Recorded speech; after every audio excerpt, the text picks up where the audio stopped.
Welcome to Shredder Fanfic. Like, subscribe, and hype video.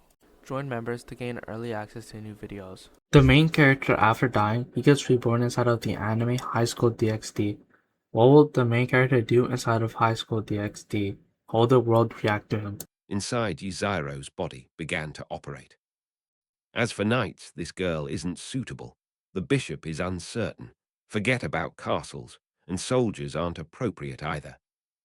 In that case, let's reincarnate as demons first, and deal with the chess pieces and such later. Brothers, what pieces should we give them? Yiziro extended her hand. The blood of transformation, generated from the transformation pool, is on my finger. Come on, swallow it. Shinobu glanced at her sister and didn't hesitate. It opened its small mouth and took Yiziro's finger into its mouth, allowing the demon's blood to enter its body. The radiance of the reincarnation array emerged and enveloped it. After a while, as the light faded, Shinobu Kocho revealed a pair of wings on her back. Ren, welcome to the family. The next day, in Kanao, Tsukihana's room, the girl slowly opened her eyes. Then he sat up and stretched. Phew, Tilda, that feels so good. Oh, by the way, ladies. As if remembering something, Kanao Tsuyuri realized that her older sister had returned yesterday, and she hadn't properly greeted her yet. She changed her clothes and ran towards the living room. In the living room, Yiziro sat down in an outfit prepared by Kani, while the others sat together eating breakfast. Kani, holding a plate of breakfast, looked at her youngest sister, smiled, and called out to her. Kano, come and have breakfast. Okay, sister. Shinobu Kocho and Kani were both stunned for a moment, somewhat incredulous. What did you call us? Of course, it's my older sister. Faced with the butterfly sister's question, Kurihana Kano also stood with her hands on her hips and said. Shinobu Kocho and Kani exchanged a glance. Both of them were somewhat surprised that Kana would actually speak on her own initiative and even call them older sister. The two then looked at Yiziro. Yiziro also gave them a thumbs up. The two of them then understood the reason. Sister, I'm hungry. Okay, come and eat. After finishing breakfast, a raven flew to the butterfly house. He stood by the window, looking at Yiziro. Then it spoke in its invincible voice. Greetings, Mr. Zyro. Hello, what can I do for you? The master invites Mr. Zyro and your companions to come to headquarters for a discussion. Ran calmly relayed her master's orders. Understood, thank you. The residence of Yubayashiki. Surrounded by wisteria, this mansion is like a house in a fairy tale flower garden. Kaguya Yubayashiki and his wife and children sat in the courtyard, basking in the sun, waiting for the person who would break the deadlock to arrive. Before long, Kani Kocho, Shinobu Kocho, and Yiziro's group arrived near the mansion, looking at the vast expanse of wisteria blossoms. So beautiful. Asia looked at this place and put her hands together in front of her chest, sighing with emotion. The others nodded in agreement. Upon arriving at the gate of the mansion, Kani knocked on the door. After a while, the door was slowly opened. The person who opened the door was a child wearing a purple kimono and with shoulder-length white hair. Iziro thought for a moment. The Yubayashiki family has black men and white women. This should be one of Yubayashiki Kaguya's daughters. I just don't know what this little guy's name is. As the door opened fully, the little girl bowed to the crowd. Hello, nice to meet you. The girl's voice was steady and gentle, which made people feel good. She was indeed Kaguya Yubayashiki's child. Hello there. Yiziro and the others also greeted them. The girl stood silently to one side. Please come in, Father is waiting for you. Thanks. With that, they entered the room together, led by Canny and the others. What comes into view is a small courtyard. A dark-haired man sat on a platform in the courtyard, his forehead and one eye covered by scars, looking like he might go blind soon. They saw Shinobu Koch and Yiziro's group arrive. Kaguya Yubayashiki stood up. Looking at Kani Koch, Kaguya Yubayashiki smiled with satisfaction. Kani, welcome back. Kaguya Yubayashiki's voice is very gentle, making people feel very comfortable and trusting. This gentleman must be a gentle person. Asia stood next to Yiziro and whispered something, and Yotsuya Miko and the others nodded in agreement. Such a gentle person must be wonderful. Kani Kocha and Shinobu Kocha bowed to Kaguya Yubayashiki. Kani responded with a smile. It's been a long time, my lord. Kaguya Yubayashiki smiled and nodded, then his gaze fell on Yiziro. There was a hint of excitement in his eyes. During his premonition of this point in time, the original prediction underwent a huge change, and the person in front of him was the one who guided the change, and also the one who would end this 1,000-year-old conflict. Kaguya Yubayashiki also extended an invitation to Yiziro and his group. Please take your seats, everyone. Chapter 76, Kaguya Yubayashiki's Decision, First Meeting with Tamio. Yiziro and Yubayashiki Kaguya sat facing each other. Looking at the cursed man in front of him, Yiziro felt genuine admiration. A person who can remember the names and lives of everyone who died from killing demons. A person who puts the removal of his own curse second and the life of the swordsman first. A gentle man who is not afraid of death and leads the charge. A man who boosts the morale of his teammates. His wife and daughter are also great people. While Yiziro was pondering, Amin, Kaguya Yubayashiki's wife, brought over the brewed tea with her child. Please have some tea. Thanks. Yiziro nodded slightly. Asia, Gianzi, Zyrohua, Jinky, Liliana, and Erika are all included. They all expressed their gratitude. Kaguya Yubayashiki smiled slightly and looked at Yiziro as he spoke slowly. Mr. Zyro, is it all right if I address you like this? It doesn't matter what you call me, whatever's convenient. Mr. Yubayashiki, it's as if you know I exist. Although Yiziro knew the man's abilities, she still said it that way. Upon hearing Yiziro's words, Kaguya Yubayashiki explained the situation to him. Mr. Akatsuki, every head of our Yubayashiki family can see a short portion of the future, but the future we observed before has changed. It's different now. I have a feeling that you are the one who will solve all of this.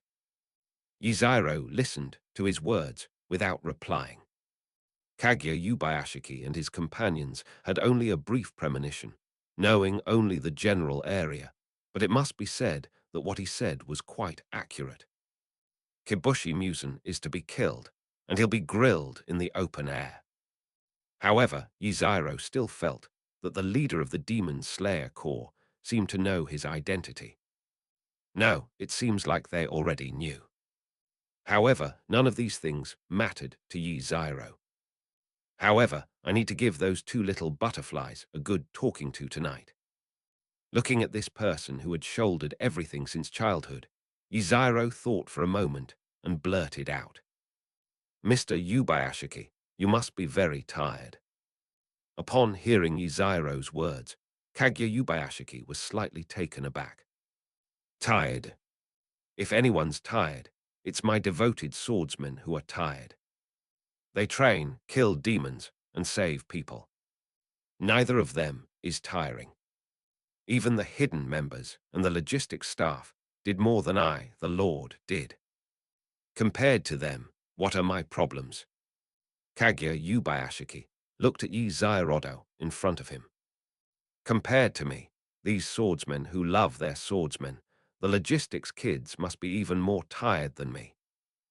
I just want to end the feud between the Yubayashiki family and Musen Kibutsuji with my generation, so that future generations won't be harmed by demons.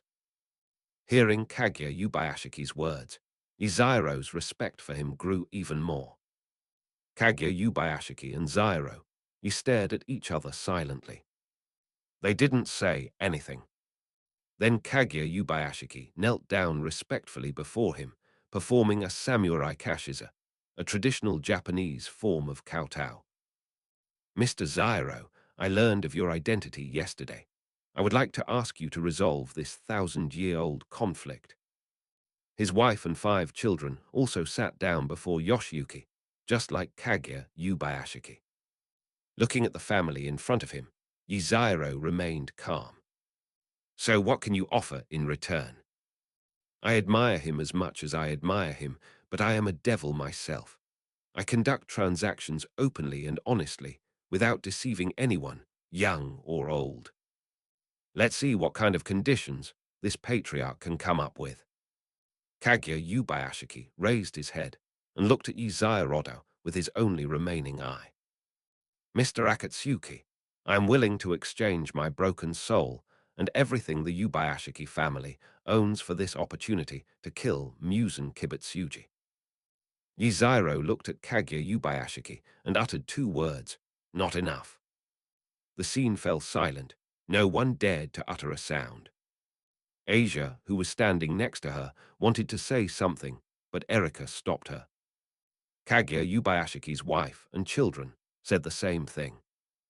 Mr. Zairo, we are also willing to trade our souls.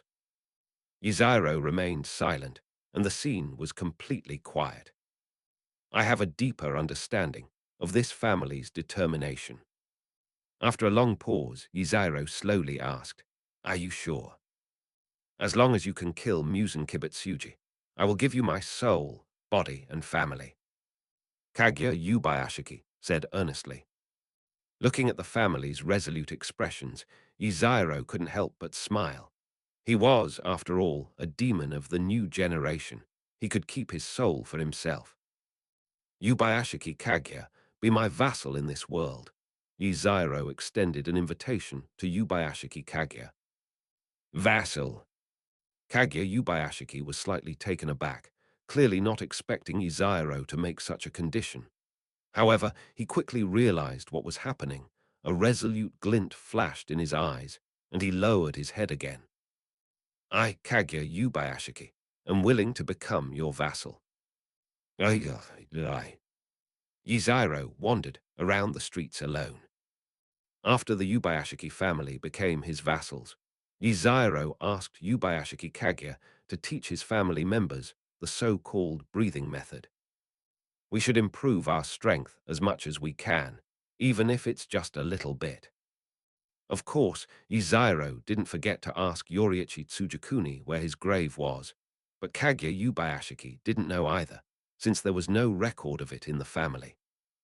So only Upper Moon, 1, and Lady Tamyo know. Then, let's go find Miss Tamyo, and see if we can find Yoriichi Tsujikuni's grave and see if his soul is there. Yizairo continued talking to himself. Then he closed his eyes and imagined Tamyo's appearance. As a gentle breeze rises, news about Tamyo was also carried over by the breeze. I've found her, wind, take me to her side. Yizairo stood still and transformed into a gentle breeze, seemingly unnoticed by those around him. A small villa with poor lighting in a cherry blossom area. A beautiful woman is sitting and conducting an experiment, while a boy next to her watches her movements with delight. This is Tamyo and her sidekick Yushiro. Lady Tamyo is the most beautiful. This is what Yushiro was thinking. As a gentle breeze blew by, the 2 of them froze in surprise. Immediately afterwards, a feeling of palpitation came over me, as if I had been noticed by a higher-level life form. Tamyo's forehead was covered in cold sweat. This feeling is even more terrifying than that bastard Musen Kibutsuji. Who? Yushiro reacted quickly, immediately standing in front of Tamyo and looking around warily. A gentle breeze was blowing. "Greetings, Miss Tamio." The two felt a chill run down their spines and quickly turned around. Iziro was sitting on Jushi's lab table, shaking the reagent in his hand.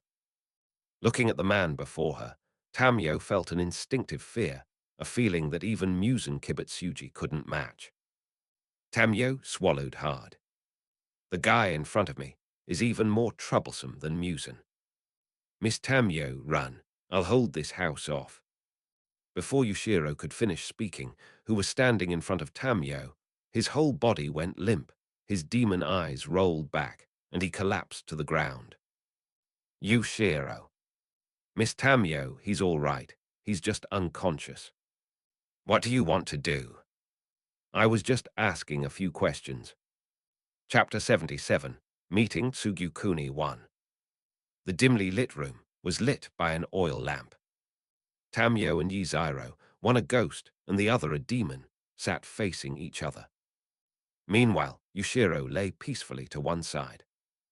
Looking at the dimly lit room, Yiziro joked, "Miss Tamio, would you like to open the window to let in some fresh air?" "That kind of joke isn't funny, sir." Tamio's expression shifted slightly, but she remained calm and said, "I wonder what you wish to learn from me." When it came to business, Yiziro got straight to the point. "Does Miss Tamio know where Yoriichi's grave is?" Tamio was clearly taken aback, wondering why this guy would ask such a question. The tomb of the strongest man, who died hundreds of years ago. Moreover, Tamio did not believe that the person in front of her was just looking for the grave of someone who had been dead for so long. Yiziro continued, "I wonder if Miss Tamio could tell me." Tamio finally mustered her courage and asked, "Could you please tell me why?" "I said it was to deal with Musen." As he spoke, Yiziro moved closer to Tamio, looked into her eyes and asked, "Do you believe me?" Hearing what the guy in front of her said, Tamio was somewhat tempted. "If Musen is defeated, I, Tamio, will definitely come to his aid." "I believe you." "Mr. Jiguo's grave is located at—" Tamio spoke slowly, recounting the story of Yoriichi Tsujikuni's grave. Jiguo Yuani was buried with the help of Shashi. At the time, Yoriichi Tsujikuni's body was cut in half at the waist, and when it was discovered, part of the body had been eaten by animals. So Tamio buried Yoriichi Tsujikuni on the spot and laid him to rest. Yiziro nodded slightly as he listened to the information provided by Miss Tamio. "Now that we know, let's go and see." Yiziro got up to leave. Looking at Tamio before him, he thought for a moment, then spoke. "I wonder if Miss Tamio would be willing to become a demon." Upon hearing Yiziro's words, Tamio thought of something unpleasant. His face turned pale. "Since you know what you want to know, you should leave now." Jushi issued an order to leave. Looking at Tamio's expression, Yiziro also remembered something. It seemed that Tamio was traumatized by Musen's words. However, Yiziro took out his own card and placed it on the table. "I'm sorry, Miss Tamio, for reminding me of some unpleasant things. I'll be dealing with Musen in the meantime. If you'd like to watch, I don't mind." "Of course, my invitation remains unchanged." As he spoke, Yiziro opened the window slightly. Feeling the sunlight, Yiziro transformed into a gentle breeze and disappeared from the spot. As Tamio watched Yiziro leave, her gaze fell on the card on the table, her expression complex. She also has a trauma related to the idea of changing her race. Moreover, she was only alive to wait for the opportunity to kill Musen. However, she still inexplicably put the card away. At this moment, Yushiro slowly woke up and saw Tamio, so he quickly turned over and came to her side. "Lady Tamio, I'll protect you." Outside an abandoned wooden house in a mountain forest, Yiziro looked around. Based on the location provided by Ms. Tamyo, this should be the place where Yoriichi Tsujikuni is buried. Then it should be nearby. With that, Yuziro began his search. To be honest, Yuziro hasn't seen many souls so far, which seems to be because he entered the cycle of reincarnation after his obsessions were eliminated. Therefore, Yoriichi Tsujikuni should not have entered reincarnation yet. After all, this guy is a brother complex guy, and Musen hasn't even kicked the bucket yet, so how could he willingly go through reincarnation? Before long, Yuziro found the location. When Yuziro arrived at the tombstone, the inscription was weathered and illegible, but Yuziro was 100% certain that the tomb in front of him was the grave of Yoriichi Tsujikuni. Because kneeling beside the tombstone was a ghost with deep red hair, a red haori, dark red markings on its forehead, and sun-patterned Hanafuda earrings. He sat there quietly, watching the sun. Perhaps noticing Yuziro's gaze, Yoriichi Tsujikuni looked towards Yuziro. Inhuman creature. This was Yoriichi Tsujikuni's first impression. It possesses immense power, yet it is not a ghost. The person before it does not exude any violent aura, nor does it reek of blood. This was his second impression. After glancing at Yuziro, Yoriichi Tsujikuni continued to look at the sky and the sun, perhaps not even knowing why he had remained in the human world. Was it because of Musen, or because of her own brother? "Hello, Mr. Yoriichi Tsujikuni." Yuziro stepped forward and greeted Yoriichi Tsujikuni. Yoriichi turned to look at Yuziro. "You can see me." Yoriichi Tsujikuni's voice was deep and calm. Yuziro nodded, and then sat down in front of Yoriichi Tsujikuni. Yoriichi Tsujikuni was somewhat surprised. After all, no one can see ghosts, except under special circumstances. "I wonder what brings you here?" Yoriichi Tsujikuni asked directly. "I'm here to deal with Musen. Doesn't that count?" Yoriichi Tsujikuni paused for a moment, then shook his head. "I'm sorry, I probably can't help you. I'm just a ghost." No, Mr. Yoriichi." Yuziro denied Yoriichi Tsujikuni's words. "You can help me."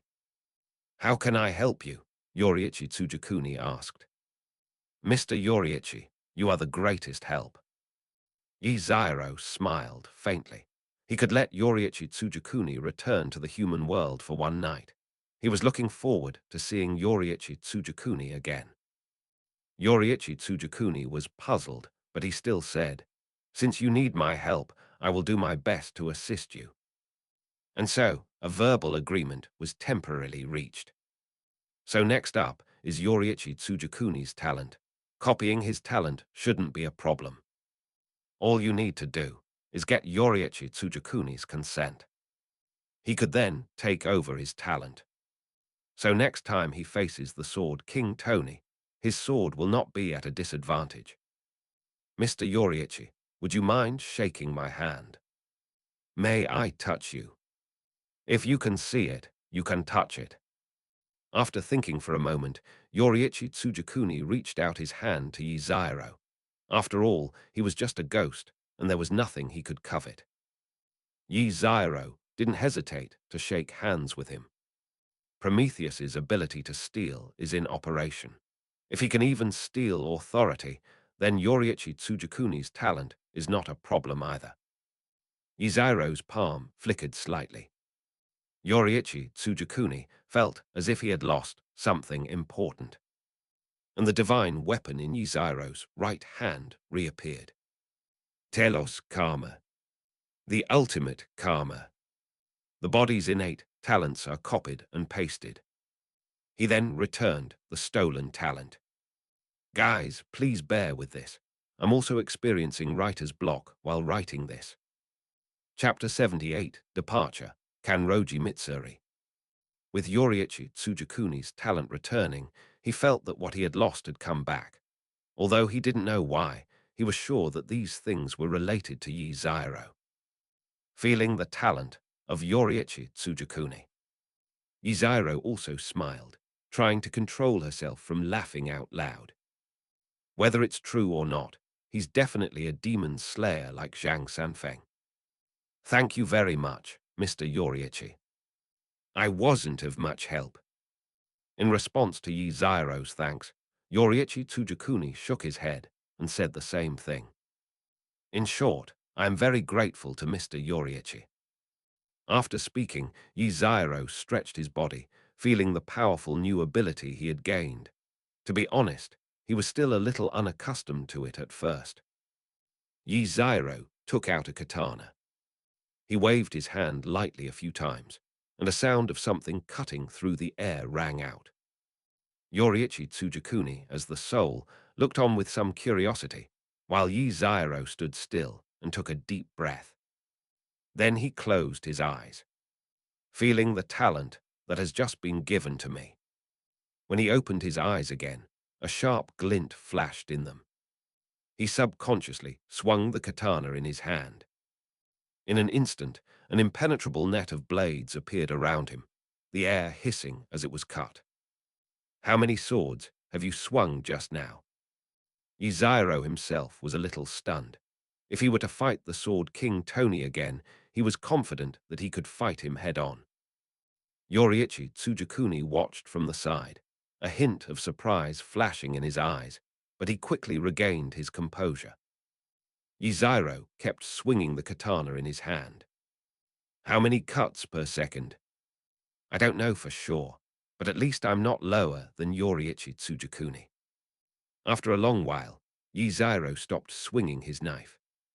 The katana in his hand could not withstand the high-frequency vibration and began to crack, and then the blade broke apart. Looking at the hilt of the knife in his hand, Yzairo put it away. He turned to look at Yoriichi Tsujakuni, who was now a ghost. Thank you, Mr. Yoriichi. It's all right. I'm glad I was able to help. After saying that, Yoriichi Tsujakuni sat down again and looked at the sun. Yzairo looked at this lonely figure who had been alone for 100 years, wanting to say something but unable to utter a word. After a while, Mr. Yoriichi, I will invite you again on the day we fight Musen. Okay. After Yoriichi Tsujakuni agreed, Yzairo turned and left the mountain. Several days have passed. A small town somewhere. I'm going out. A girl with pink hair and grass-green ends left home with great energy. The four boys inside the room looked at each other in bewilderment. My sister went on another blind date. How many blind dates have you been on? I don't know, but my sister ate one less bowl of rice after her last blind date. That's right. I think my sister has lost a little weight from being starved. On the street, the girl skipped and hopped, looking to be in a good mood. She is Kanroji Mitsuri. A girl with muscle density 8 times that of an average human is also a big eater. The future love pillar, the little girl on a blind date now. People used to complain about her hair color, her large appetite, or her superhuman strength. In short, it was met with all sorts of disdain. This left Kanroji Mitsuri feeling helpless. However, none of this could defeat Kanroji Mitsuri. She believed that she would definitely find her future husband, get married, and have children. This blind date was arranged after I begged my parents for a long time. I heard she has a very nice personality. Soon, Kanroji Mitsuri arrived at the meeting place. A tavern. There weren't many people inside, except for a young man with white hair and red eyes sitting there, with a pot of sake on the table. He held the wine glass, seemingly lost in thought, as if he had something on his mind. He is Yzairo. Looking at the people inside. Kanroji Mitsuri's little heart was pounding there. Could this be my blind date? He's so handsome. Kanroji Mitsuri blushed, unconsciously covered her face with her hands, and then slowly walked over and sat down opposite him. This sake is awful. It tastes terrible. Yiziro held the wine glass, his mind filled with criticisms of Sake. Hello, are you here for a blind date? Her voice was soft, with a hint of shyness. Yiziro, who was immersed in his own world, was interrupted. A blind date? What kind of blind date is this? Yiziro looked up, somewhat puzzled. What comes into view is a wealthy, but not generous girl. She had pink hair with grass-green ends and a pair of beautiful light green eyes. She had a mole under each eye, and her cheeks were slightly flushed, making her seem a little shy. Love pillar Kanroji Mitsuri. No, it hasn't become a love pillar yet. Perhaps because Yiziro was staring at her, the girl's face grew increasingly red. Excuse me, are you here for a blind date? Kanroji Mitsuri asked again. Yiziro also came to her senses. A blind date. It seems that Kanroji Mitsuri has taken him as her blind date, but that's not necessarily a bad thing. He was just lusting after her body. He was despicable. Moreover, Kanroji Mitsuri's muscle density is 8 times that of an average person, making her a promising prospect for the tank. Excuse me, Miss Kanroji is very beautiful. I'm a little mesmerized. How? These words completely stunned Kanroji Mitsuri. Her heart raced, her face flushed, and she quickly turned away to cover her burning cheeks. I'm so shy, because I was told I'm cute. Yiziro found Kanroji Mitsuri quite amusing and smiled as he propped his head up with his hand. Kanroji Mitsuri calmed herself down, then turned her head back, her eyes filled with shyness and anticipation. Hello, my name is Kanroji Mitsuri. You can call me Mitsuri. Ganlu Temple blushed again after saying that. This is so embarrassing. It's only our first meeting and someone's already calling me by my affectionate name. Seeing Kanroji Mitsuri turn red, Yiziro couldn't help but laugh. The laughter brought Kanroji Mitsuri back to her senses. Looking at the smiling man in front of her, Kanroji Mitsuri buried her head again, overwhelmed with shame. Ahem, excuse me, Miss Mitsuri. You can call me Akatsuki. Yiziro continued, There's no need to be so shy, Miss Miley. Besides, you look very cute. When Kanroji Mitsuri heard Yiziro's words, her head buzzed, and she felt as if she were floating on a cloud. She secretly glanced at Yiziro and found him looking at her with a gentle smile, which made her heart beat even faster. Kanroji Mitsuri felt that the person in front of her was her husband. Yiziro looked at Kanroji Mitsuri. I wonder if Miss Mitsuri is hungry. Would you like something to eat? After hearing Yiziro's words, Kanroji Mitsuri shook her head. No need, Mr. Zyro. I've already eaten. Gurgled Tilda. The loud rumbling sound of her intestines made Kanroji Mitsuri freeze instantly, her face turning even redder, as if it were about to bleed. She awkwardly covered her stomach. Haha, boss, could you please bring me a bowl of ramen? Chapter 79, Kanroji Mitsuri, willing to become a demon. Soon a steaming bowl of ramen was served. Kanroji Mitsuri swallowed hard as she looked at the bowl of ramen in front of her, then looked at Yiziro and asked, May I? Eat. Having received an affirmative answer, Kanroji Mitsuri clasped her hands together in prayer. I'm starting to eat. After saying that, he started eating ramen. Seeing the happy look on Kanroji Mitsuri's face, Yiziro asked the owner to cook more than a dozen bowls of ramen. After all, this girl in front of him was a real glutton. After quickly finishing her first bowl of ramen, Kanroji Mitsuri successfully ordered a second bowl as well. One bowl after another. Kanroji Mitsuri was completely absorbed in eating. More and more people gathered around, their eyes drawn to her astonishing appetite, staring in disbelief. Kanroji Mitsuri, however, was completely oblivious, preoccupied with enjoying her food, her cheeks puffed out like a little hamster. When the last bowl of ramen was finished, Kanroji Mitsuri also came to her senses, looked at the stack of bowls next to her. Her face turned red again, and then her expression became a little flustered. Will people dislike me for eating so much? The girl looked at Yi Zyro with some unease, but Yi Zyro just smiled at her. Are you full?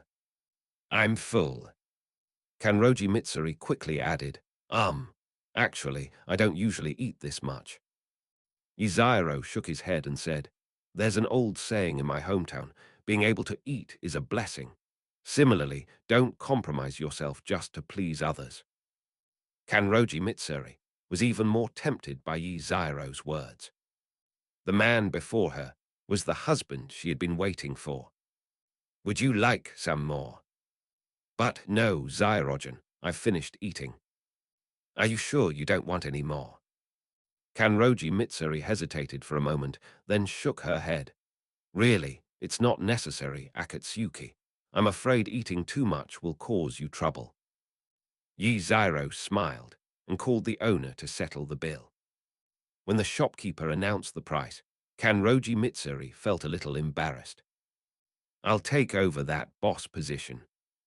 No need. I can afford to pay for this small amount of noodles.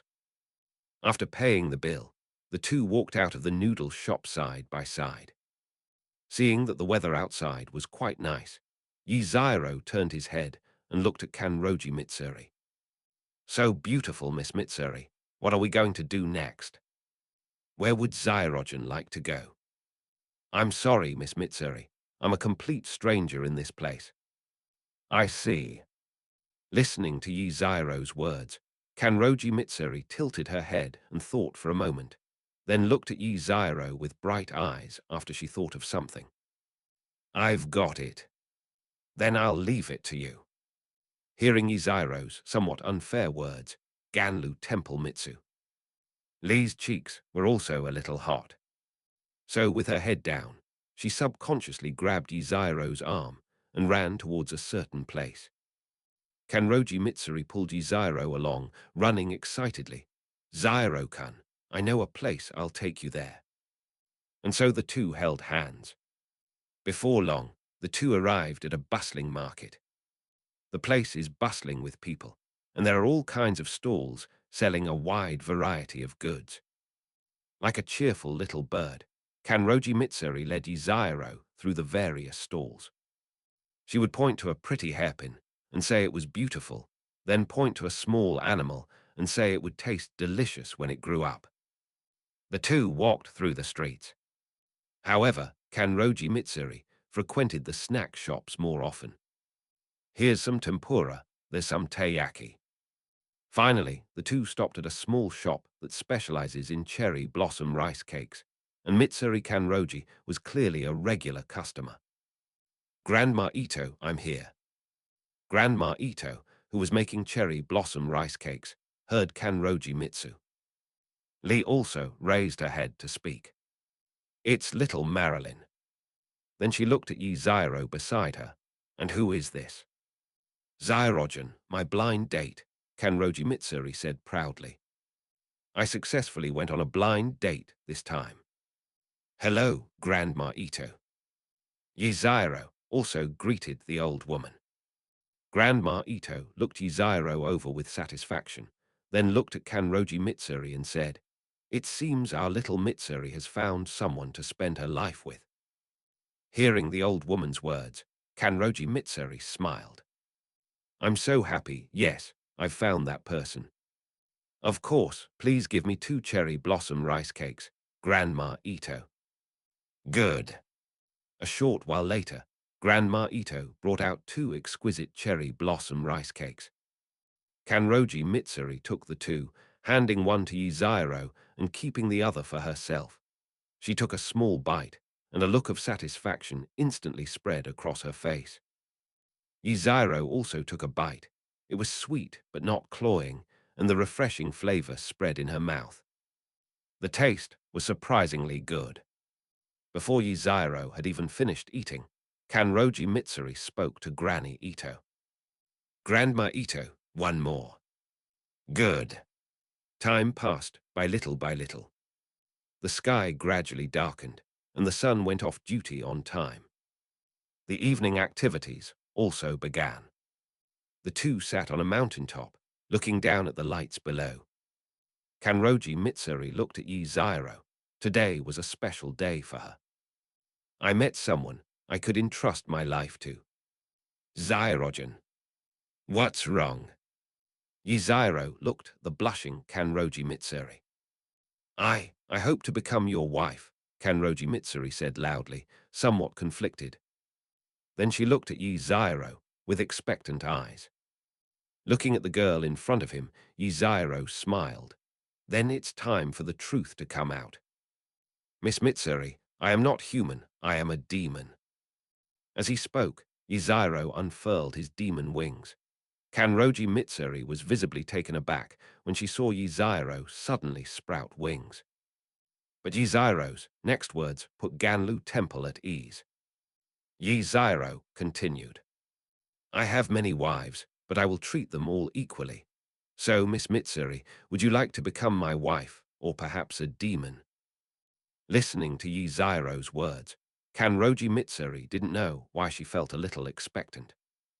It was because of the harsh words spoken by her previous blind date that she felt inferior.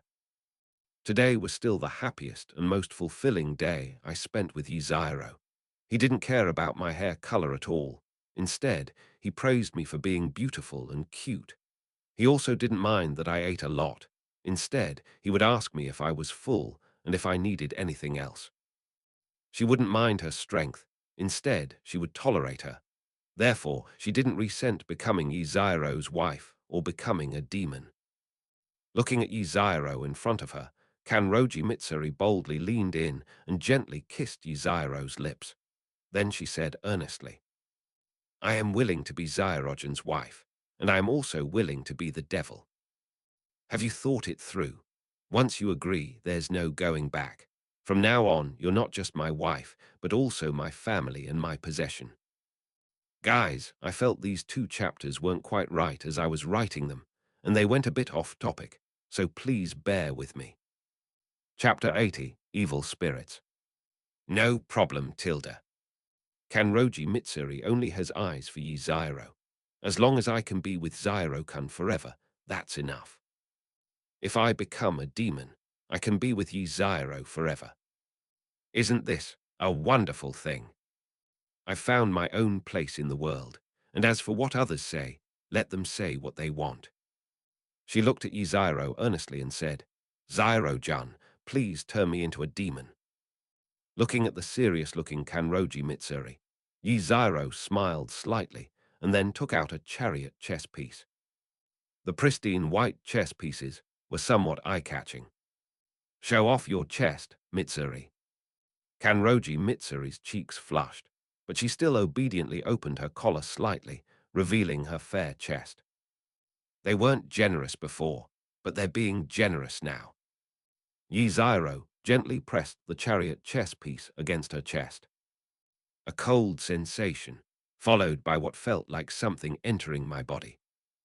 It's warm and comfortable. As the chess piece entered her body, Kanroji Mitsuri emitted a white light, and the transformation began. Family Gift Pack +1. The system is not being addressed for the time being. Yi Zairo's gaze remained fixed on Kanroji Mitsuri. I wonder how powerful this girl will be after reincarnation. Honestly, Yi Zairo was somewhat looking forward to seeing just how powerful Kanroji Mitsuri, who was already 8 times stronger than an ordinary person, would be after becoming a demon. The reincarnation ended shortly afterward. Kanroji Mitsuri felt an itch on her back. The next second, a pair of wings opened from behind through the clothes. It felt strange, yet somewhat wonderful. My power seems to have increased a lot. Are all demons this powerful? I wonder if I might cause Zairogen any harm, because I can't control my power. Just as Kanroji Mitsuri's thoughts were taking flight, Yi Zairo looked at Ganlu Temple, who was standing there in a daze, and asked, Is something wrong? No, no, it feels great. Kanroji Mitsuri quickly snapped out of her daze and patted her arm as she spoke. Seeing Kanroji Mitsuri like this, Yzairo laughed out loud, and Kanroji Mitsuri blushed and lowered her head. However, she still leaned on Yzairo's shoulder. Zyrogen, I've become a demon Tilda. Yes, I know. Will we be together forever? Yes. Fireworks appeared at that moment, and the two of them just watched them. After a while, Kanroji Mitsuri spoke softly. Could you please meet my parents? I've found the man I can entrust my life to. She looked at Yi Zyro with some anticipation. Yi Zyro nodded. No problem. The gate to the Ganlu temple house slowly opened. Zyrogen, I'm entrusting Millie to you. Please treat her well. Okay. Brother-in-law, you need to treat my sister better. Otherwise, my 4 brothers and I will know a little bit about martial arts. Don't let my sister get too thin from hunger. What are you talking about? Kanroji Mitsuri glared at her foolish little brother with displeasure. However, it quickly returned to its original state. Dad, Mom, and my brothers, I'm leaving. Let's go. You need to learn how to be a good wife, Tilda. Understood. And so the two left the residence of Ganlu Temple. The two walked side by side on the road. Yzairo initially thought he would have to use some extraordinary methods, or use the phrase, I am quite wealthy, to shut her up. But never expected. The Ganlu Temple family gave him a box of small yellow crocus, then patted him on the shoulder and said with a smile, I'm leaving Mitsuri in your care. He doesn't say it out loud, but he's very generous. Moreover, anyone who is even slightly poor cannot afford to support Kanroji Mitsuri. The town is quite lively at night. The two walked hand in hand down the bustling street. Zyro, I want to eat this. Okay. This one is good too. Eat. Yzairo smiled indulgently as he looked at Kanroji Mitsuri, who was happily eating beside him. Honestly, if conditions allowed, this foodie would definitely keep eating. However, she would probably get along well with Zyrohua, since they are both in the same league. Moreover, the two of them should have a lot to talk about regarding desserts. Yzairo glanced in one direction. Have we been discovered? I don't know, but the taste of these two is truly intoxicating. Wait, don't rush. Wait until there are fewer people before striking unexpectedly.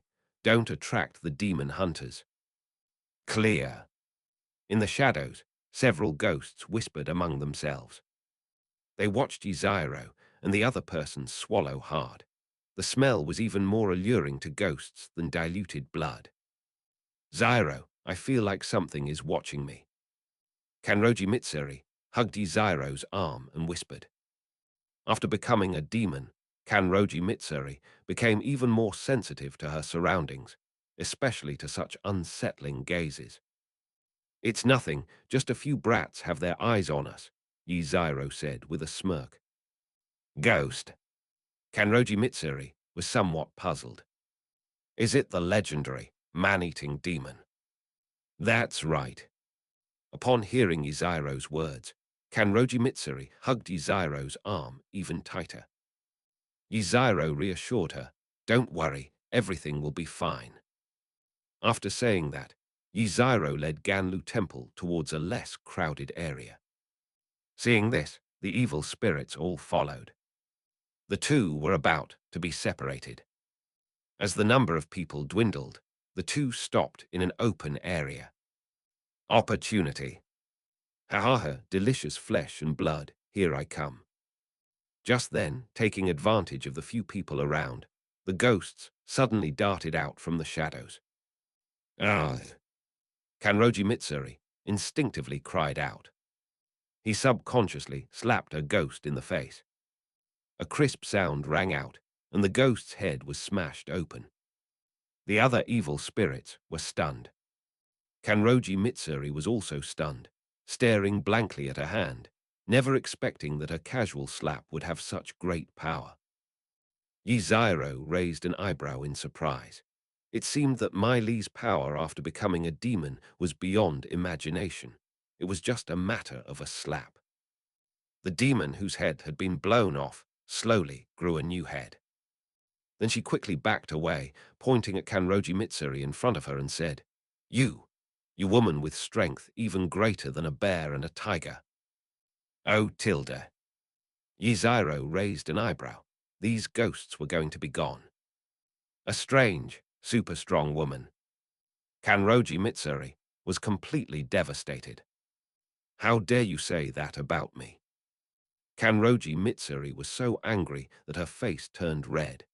Yiziro wondered if it was just his imagination, but it seemed like her hair was about to float up. She handed the things to Yiziro. Two eyes were fixed on the evil spirits before them. For some reason, the demons felt their legs trembling. It seemed they had offended a formidable opponent. When Kanroji Miri stomped her foot on the ground, a large dent appeared in the ground. It was just a fleeting moment. Kanroji Mitsuri then appeared before the four demons. She clenched her fists and threw punch after punch at the demons with incredible speed. The ghost, caught off guard, was instantly smashed to pieces by the immense force. No, no, no. Constantly regenerating and constantly being smashed, the ghosts began to lose all will to live. After a while, Kanroji Mitsuri finished venting, but then paused, stunned. Am I being too violent?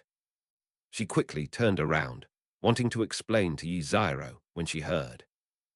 Miri, you did a good job, Yiziro said, going over to rub her head.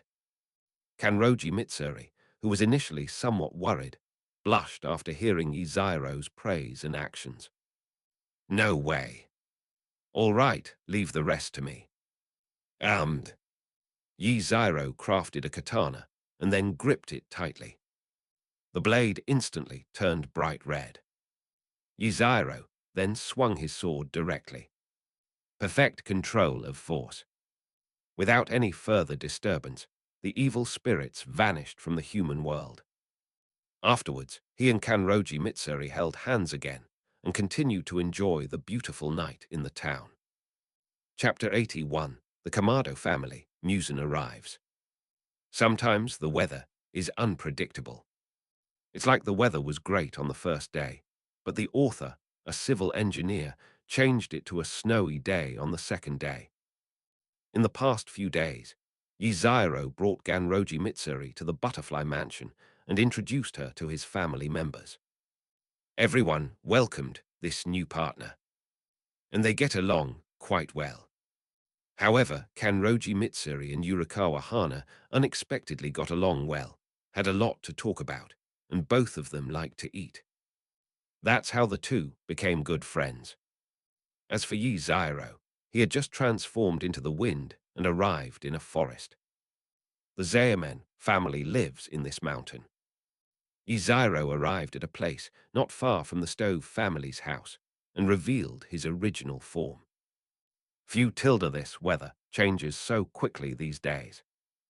Yiziro looked at the snow falling all over the sky and complained. But despite the complaints, we still have serious business to attend to. The primary task is to scare Musen, establish an anchor point, and incidentally protect the Kamado family. Yiziro remembered that the Infinite City seemed to be underground. Therefore, we need to make the scumbag boss himself act as a guide. Yiziro found a cave and went inside. Roll. Snap.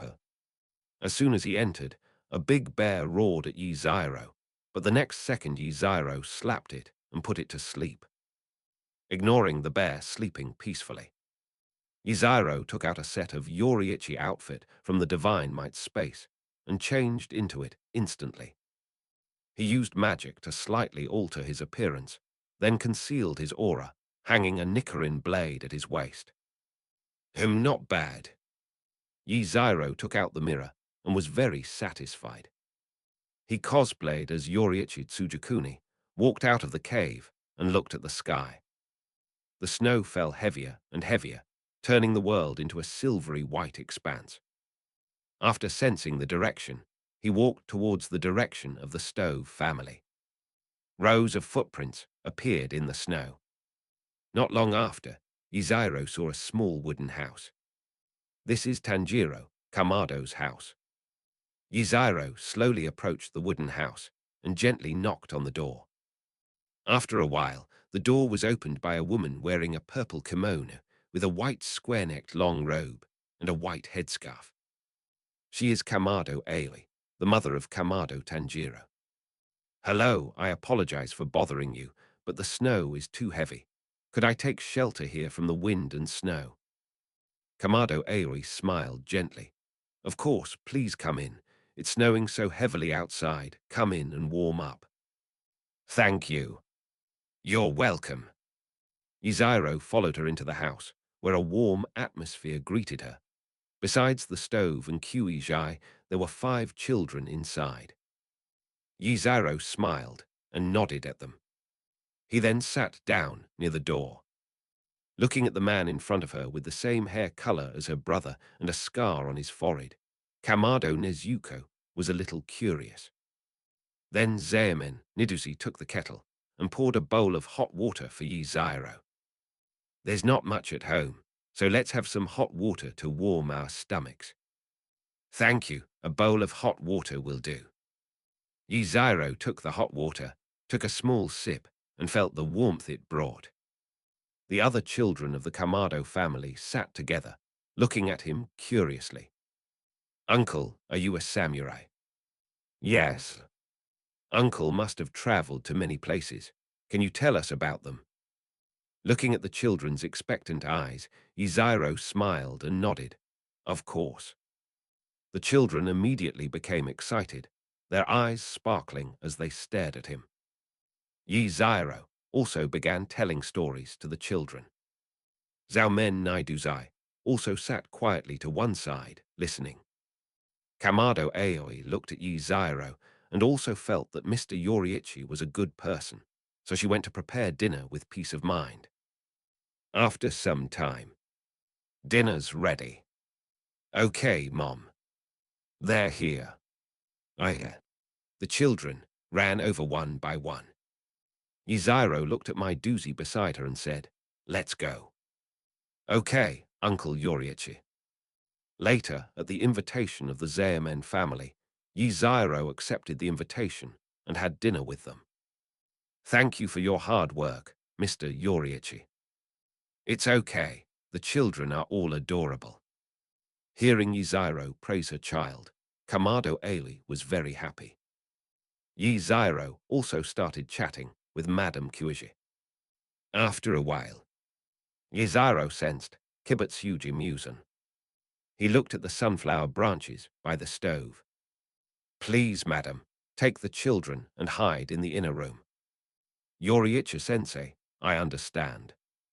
Kamado Aoi was a little confused, but seeing Yiziro's serious look, she still led the child into the inner room. As the Kamado Aoi family entered the inner room, Yiziro, holding his Nikarin blade, sat on the left side of the gate, waiting for Musen Kibutsuji's arrival. A man in a suit and tie started walking into the mountains from the foot of the hill. Even heavy snow couldn't stop the man's steps. He strolled through the snow-covered forest. He is none other than the Demon King, Kibushi Musen. The snow on the road might be a bit of a hassle for ordinary people, but it was nothing to Musen Kibutsuji, the Demon King. He wandered through the mountains and forests as if searching for something. Where exactly is the blue spider lily? Veins bulged on Kibusuke's forehead. Useless, useless, a bunch of useless trash. In 100 years, they haven't even found a single flower. Musen Kibutsuji roared in fury. He calmed down after a while. A century has passed. What's a little more time to worry about? Besides, that man has been dead for hundreds of years. so there's no need to rush. Sing! Kibushi Musen wanted Nakheim to transfer him back to the Infinity Castle, but before he could finish speaking, he seemed to sense something. There are still people living on the mountaintop. 5 children and 2 adults. I'm getting excited. Kibushi Musen smiled. Should we turn the child into a ghost so that the child can kill the parents? Or should we turn the parents into ghosts so that they can kill their own child? It's a difficult choice. Since one adult has been decided to become a ghost, and one child has been decided to become a ghost, let me see if the so-called kinship ties can still retain rationality. After saying that, Kibushi Musen revealed a perverted smile. The thought of going back to my mind was temporarily put aside. He wanted to complete his so-called experiment. The so-called experiment on family affection. Without hesitation, Kibutsuji Musen headed towards the mountaintop. Humans are nothing more than food. Kibushi Musen had lost interest in food, so in his eyes, humans had evolved from food into experimental subjects. As for the Demon Slayer core teammates, they are made from higher-level materials. Pillars are even more advanced and rarer materials, since only a few are produced each year. Soon, Kibushi Musen arrived outside the small wooden house. Despite being a gentleman in a suit, Musen Kibutsuji is still quite polite. He also knocked on the door. But the door, blown by the wind, opened slowly. The wind and snow blew into the house. With a playful smile on his face, Kibushi Musen pushed open the door and entered. Chapter 82, Musen is terrified. New wounds added to old ones. As Kibushi Musen entered the room, he glanced towards the door. There stood an ordinary-looking red-haired swordsman with a ponytail, a forehead mark, and sun-patterned floral earrings. I thought it was someone else, but it turns out to be Yoriichi Tsujikuni. No, and many more. Tsujikuni, Yoriichi.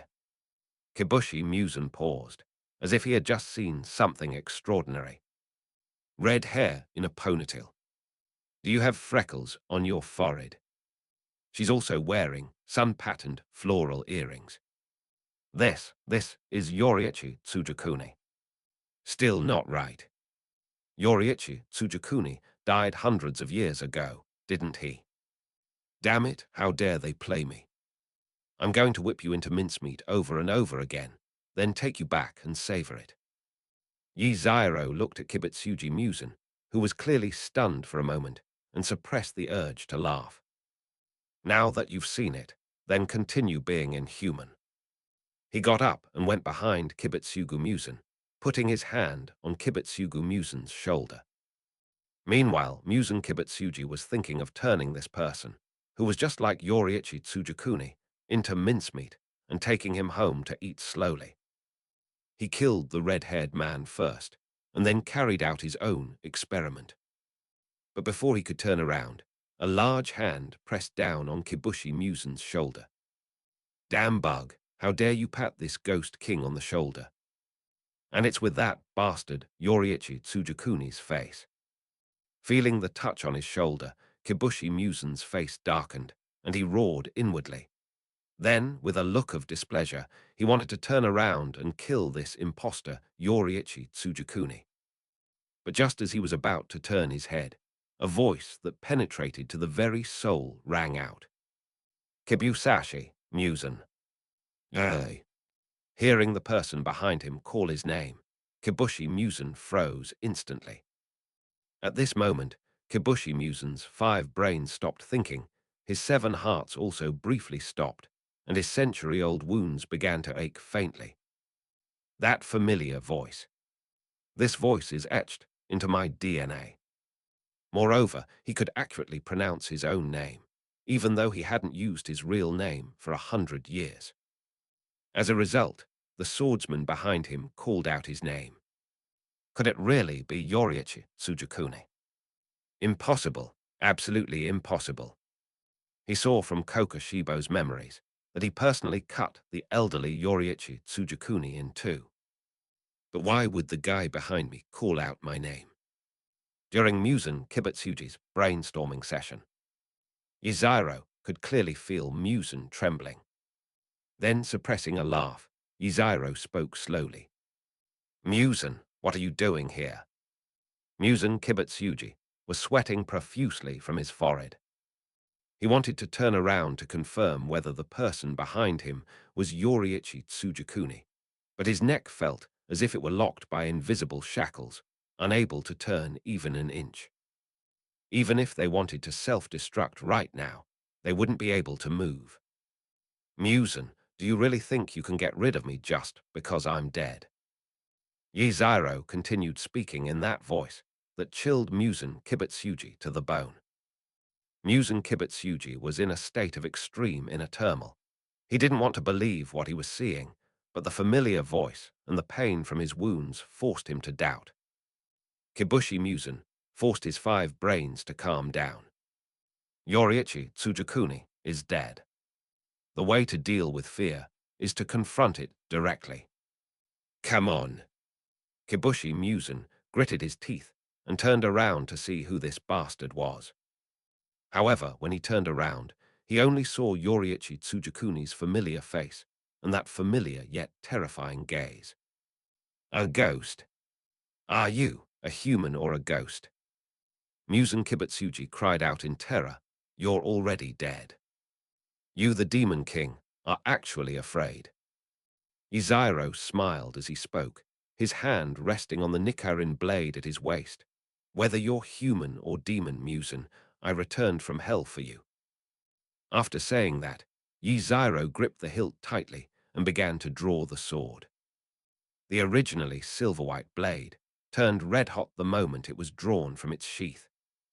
A burning sensation emanated from the blade. The biting cold wind was warmed by the crimson blade. Feeling the warm air, Kibusuke Muzan felt no warmth whatsoever, only a chilling coldness in his heart. Whether Kibushi Muzan was really Yoriichi Tsujikuni was no longer important. What mattered was whether he could escape now that he had exposed himself.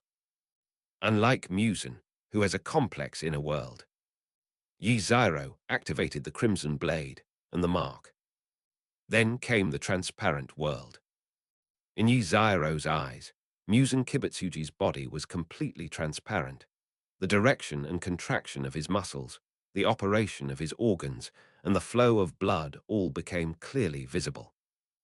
I don't know if it's just my imagination. Yoriichi Tsujikuni appeared before them and personally began drawing dotted lines on Muzan's body with chalk before speaking to Yiziro. Cut along the line I drew. Seeing Yoriichi Tsujikuni complete the crimson blade, the transparent world, and the mark in an instant, Muzan Kibutsuji gasped. The blade from his memories of hundreds of years ago merged perfectly with the scene before him at this moment. What terrified him even more was that Lao Tzu couldn't sense his presence at all. I initially sensed a weak aura. Then I was mistaken for a random roadside animal and almost got killed instantly. I can't even sense his presence anymore. Has this guy gotten stronger? At this moment, Kibusuke Muzan's pupils dilated in shock. There's no way to move or self-destruct. This deep-seated fear erupted directly. Yiziro had already completed all the enchantments. Looking at Kibushi Muzan, who was still standing there motionless, he decided to hold back. After all, he still needed to train his troops in the Infinite City. It's easy for Erika and Liliana, but the others still need some practice.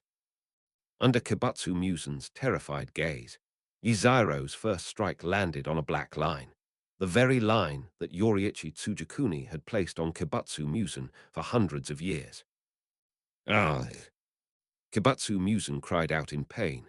Old on top of new, layer upon layer, it's getting higher and higher. Due to Kibushi Muzan's screams, it attracted the palm branches from the stove door in the inner room. As soon as I stepped outside, I saw Yoriichi Tsujikuni beating Reifu. No, he was beating Muzan. Mr. Yoriichi, Go back. Chance. Kibushi Musen stretched out his arm and grabbed at Kamado Aoi.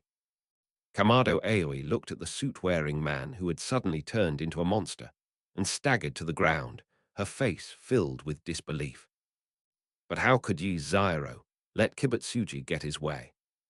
The next second, a flash of light appeared. The sound of a blade slicing through flesh rang out. Pat! A lump of minced meat fell to the ground. Izairo's next words terrified Kibutsuji, causing his instincts to take over his body. Musen Kibushi, after all this time, you're still the same. Such disregard for life, such trampling on life. Musen, what do you take life for? Chapter 83, Kibutsuji Musen's Pain. What do you take life for? With the appearance of the phrase, Yoriichi Tsujakuni, Kibushi Musen's memories of being supposed to die resurfaced. That's it again. That feeling again. Damn it, hundreds of years have passed, and Jigoku is still chasing me. Yi Zairo, holding back his Nikarin blade, didn't intend to instantly kill Kibushi Musen. With the second slash, it was a familiar place, a familiar feeling. Kibushi Musen used his own body to confirm and affirm that this Yoriichi Tsujakuni was definitely real. Damn, this guy actually came back from hell for me. Is this true love? You ask me if I dare to move or not. Isn't that nonsense? I was deeply moved because this is love. It feels like new wounds are being added to old ones. Kibutsuji Musen's eyes were filled with anger and fear, but even more so with fear. Brain and body, get moving. At this moment, Kibushi Musen's will to survive outweighed his fear. We must split, we have to split. If we don't split, we'll all be finished here. Damn body, get moving. How could I possibly collapse here? Puff, puff, puff. Through Musen's relentless efforts, his body finally began to move. Yizairo watched as Musen Kibutsuji's body began to swell, and then it seemed to reach a critical point. Boom! A loud bang. Kibushi Musen's body exploded, spraying out blood mist, bits of flesh, and granulation tissue. That's right. It would have been better if it had just burst open sooner. Izairo's lips curled up. He had marked Kibutsuji Musen so he could go to the Infinity Castle to train troops at any time. So next up is Candy Crush. Looking at the scattered chunks of meat and granules in front of him, Izairo exhaled a breath of air, and then, despite the large number of pieces of meat, he cleaved them all in one strike. The next moment, an impenetrable net of swords appeared, and the chunks of meat began to disappear at a visible speed. Holy crap, Yoriichi Tsujakuni is even stronger than before. Kibushi Musen felt half of his flesh buds being severed in an instant. Damn it, run. With the last piece of flesh severed, the flesh bud carrying Musen Kibutsuji's consciousness had completely escaped. The wind and snow suddenly stopped, and everything returned to calm. Izairo was also very satisfied with the result. He then flicked the knife lightly and sheathed it. Only a pool of blood on the ground proved that Musen Kibutsuji had just been there. It looks like Musen Kibutsuji is going to stay home for a few hundred years, or maybe until the blue spider lily appears. Yizairo said with a smile, and then took off her wig and earrings. These things are a bit uncomfortable to wear. If it were the original story, and Musen Kibushi didn't kill the Kamado family, but instead ate them, would the outcome be different? Of course, nobody knows that. Izairo took off her wig, wiped her face, and returned to her original appearance. However, they did not leave. Instead, he turned to look at the family behind him, who lived near the stove. The Kamado family witnessed the entire process, and in just a few minutes, their worldview was completely overturned. The older one was a little scared, while the younger one looked at Izairo with admiration. Yoji, Mr. Yoji, who was that just now? Kamado Ailey asked Yzairo after regaining her composure. That guy is a demon, and my name isn't Yoriichi Tsujakuni. As for what to call me, you can call me Akatsuki. Yzairo stretched and said casually. Kamado Ailey also never expected that ghosts really existed. Moreover, without Zyrogen in front of me, my family would really be gone tonight. Thinking this, Kamado Aoi bowed to Yzairo. Yzairo smiled slightly. Of course she knew what she meant, and accepted it without any qualms. At this moment, a lost person and a red-haired teenager are on their way. Infinite City. Thump tilde. As Nakheim plucked the strings of her instrument, several lumps of minced meat fell from midair. Nakheim was slightly taken aback. Where's my big boss? How did he become just a few pieces of minced meat? Then, as if she had thought of something, Nakheim plucked a string on her koto, and several Demon Slayer Corps members with severed arms and legs fell out. After doing all this, Nakheim quickly lowered her head, then emptied her mind, forcibly deleted the memory, and blocked her 5 senses. To avoid getting into trouble. The wriggling flesh buds crawled onto the Demon Slayer Corps members' bodies, and then completely enveloped them. Then it gradually transformed into a fleshy cocoon. After a while, Kibusyuk Musen emerges from his cocoon. At this moment, Musen Kibutsuji lost 2 bells and gained 2 melons. Yes, she has become a woman. Yoriichi Tsujakuni probably wouldn't lay a hand on a woman, otherwise how could Tamyo have lived this long? Musen Kibutsuji muttered to himself. Then he looked down at his own body. Her once fair and delicate body now has some imperfections. There were burn scars on his neck, and a hideous scar on his chest, the result of Yzairo and Yoriichi's 2 swords completely overlapping. Her hands trembled as she touched the old and new wounds. A flame suddenly appeared from the wound, and Kibushi Musen was also burned.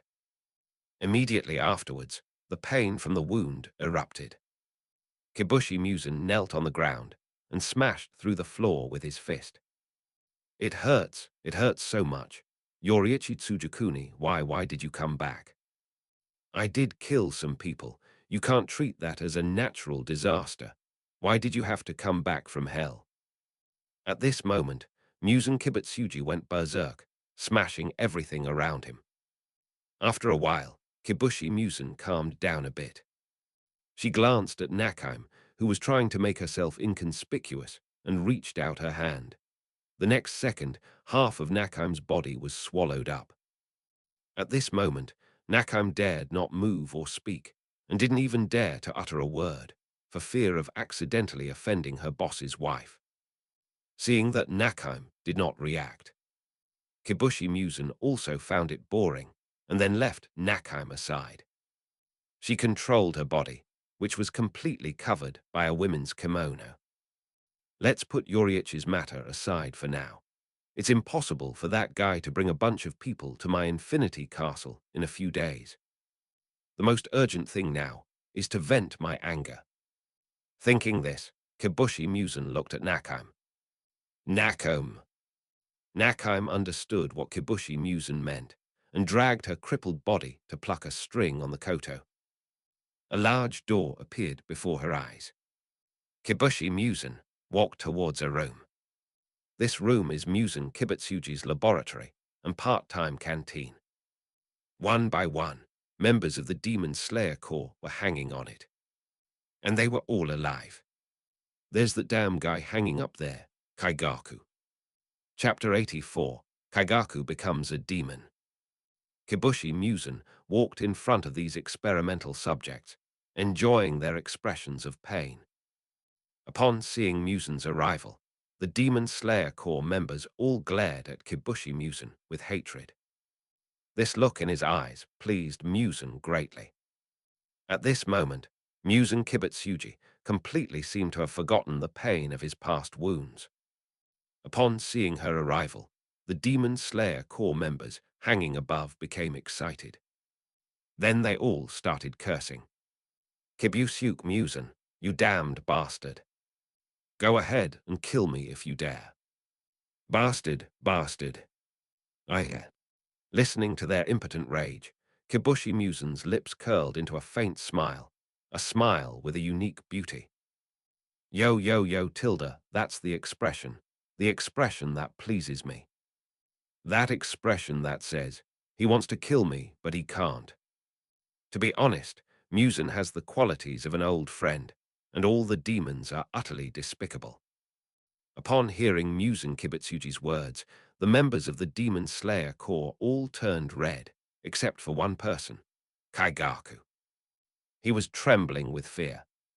He didn't want to die, he wanted to live. Now that Musen Kibutsuji has finished watching, it's time for a Q&A session and a meal. She came to the side, the Demon Slayer Corps member. Hey, do you want to live? If you want to live, say something like I'm going to become a ghost. The Demon Slayer Corps member being questioned stared intently at Musen Kibutsuji in front of him. Bah, you bastard, traitor, villain, villain. Why aren't you going yet? Puff. The member coughed up a mouthful of blood. Looking down, he saw a large hole in his chest. Kibutsu Musen played with his heart, then opened his mouth wide and swallowed it. Sweet and juicy. Then Musen Kibutsuji looked at the next person. And you. The Demon Slayer Corps member, his eyes resolute and glaring, roared when questioned. I would never become a monster like you. Musen Kibutsuji, you have committed countless evils. You will get your retribution sooner or later. Kibushi Musen sneered disdainfully. HMPH, stubborn fool. As he spoke, he reached out and instantly pierced through the man's chest, ripped out a heart, and put it in his mouth to chew. Blood splattered onto Kaigaku's face, and he trembled violently in fear. Kibushi Musen slowly walked towards Kaigaku. And you, kid, if you want to live, all you need to do is say, I want to become a demon tilde. Kaigaku's lips trembled, his eyes filled with fear and struggle. I died. Have you thought it through? Kibushi Musen looked at the guy in front of him with amusement. Kaigaku lowered his head, cold sweat pouring down his face, and finally he came out. I'm willing to become a ghost. I want to live, even if it means living as a ghost.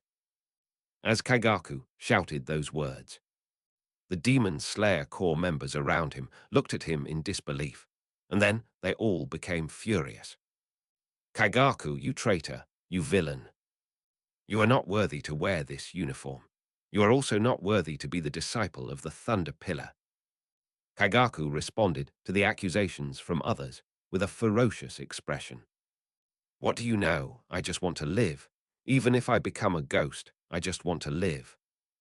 He looked at Musen Kibutsuji before him and said, Lord Musen, please turn me into a demon.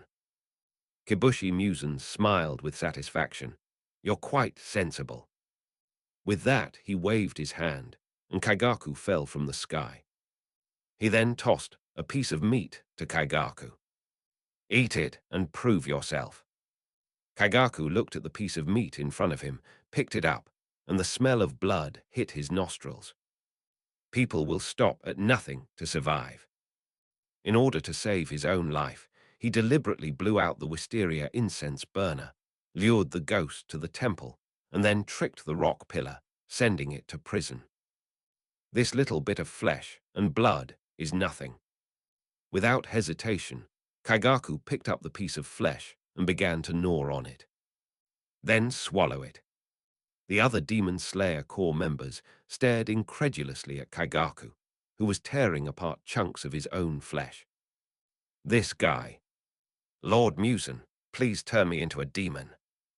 Kaigaku performed a shaija, a form of Buddhist meditation, directly towards Musen Kibutsuji. Kibushi Musen looked on with satisfaction. Ha ha ha, not bad, kid, you're quite interesting. Come, I will give you my blood. With that, Kibushi Musen pierced Kaigaku's head and injected his blood. with the injection of blood. Kagaku's forehead veins bulged, and then he began to drool. After a while he grew fangs, his ears became pointed, his skin turned pale, the whites of his eyes turned black, and black tiger-striped ghost patterns appeared on his face. At this moment, Kagaku has completely transformed into a demon. Thank you, Lord Musen, for giving me a new life. Good. Kibushi Musen was quite satisfied with his appearance, and then said to him, "Now, let's eat them." "Yes, ma'am." As Kaigaku spoke, he turned to look at the Demon Slayer Corps members hanging behind him, and then walked over. Soon after, screams and chewing sounds rang out. The sky was just beginning to lighten, and the snow had stopped. A charcoal seller was walking up the mountain road. He was Kamado Tanjiro. He walked quickly, looking forward to seeing my family soon. Yesterday, because of the heavy snow, I was asked to stay at the house of Grandpa Saburo, who lives at the foot of the mountain, for one night because he said, there will be ghosts at night. So the kid got up early and rushed home. Suddenly, Tanjiro's nose twitched slightly, as if he had smelled something. This is blood, the smell of blood. There was also a peculiar smell, a smell I had never encountered before. Do not care. Hurry home. Tanjiro quickened his pace. Tanjiro soon arrived at his own doorstep, only to be stunned by the sight before him. The gate was completely destroyed. There was also a large patch of blood at the entrance, so what exactly happened last night? This caused Tanjiro to subconsciously forget his sense of smell. He walked towards the house with some apprehension. "Mommy, beans." Before he could finish speaking, Tanjiro saw his family sitting with a white-haired man, drinking hot tea. Hearing her son's voice, Kamado Aoi looked outside. "Tanjiro, you're back. Come here." Tanjiro, not understanding why, went inside and sat down anyway. Looking at Yi Zairo in front of her, she twitched her nose slightly. He had a scent on him that she had never smelled before. However, he exudes kindness and is not a bad person. "Mom, so what exactly happened yesterday?" "That's right." Kamado Aoi recounted the entire incident to her son. Tanjiro listened quietly. Then he knelt down and loudly addressed Zairo. "Thank you, Mr. Zairo, for saving my family's lives. It's just a small favor, a simple act of kindness." Zairo waved his hand casually, then said seriously, "Now that we've waited for Tanjiro, let's set off now and stay somewhere else for the time being." "Okay, Mr. Zairo." And so, with Zairo's help, Tanjiro's family moved to the town. However, Zairo seemed to have forgotten something. At this moment on the mountaintop, Yoshiyuki Tomioka, the water column, stood at the door of this family and began to shut himself in. Chapter 85. The Pillars Meeting, the Pillars Getting Beaten Up. Another day has passed. The wind and snow continue. Everyone put on warm clothes. Zairo walked towards the Yubayashiki mansion, with Erika and Liliana following behind him. "Your Majesty, it is very worrying that you, as the king, did not take your ministers with you. Your Majesty must trust us, your subjects." "That's right, as our king, he should lead us and doesn't need to do it himself." Erika and Liliana were muttering to themselves behind her. After all, as Erika put it, the king needs someone to do his bidding. But Zairo didn't care about any of that. "Just kidding. Of course, I should do something as fun as teasing Musen by myself." As for Tanjiro's family, yesterday morning, Zairo took the family to town and then returned to the butterfly house. However, if you're cooking beans in the stove, Zairo kept one of her summoning cards, though she figured she probably wouldn't need it. The others, the Butterfly Sisters, have already arrived at the Demon Slayer Corps headquarters.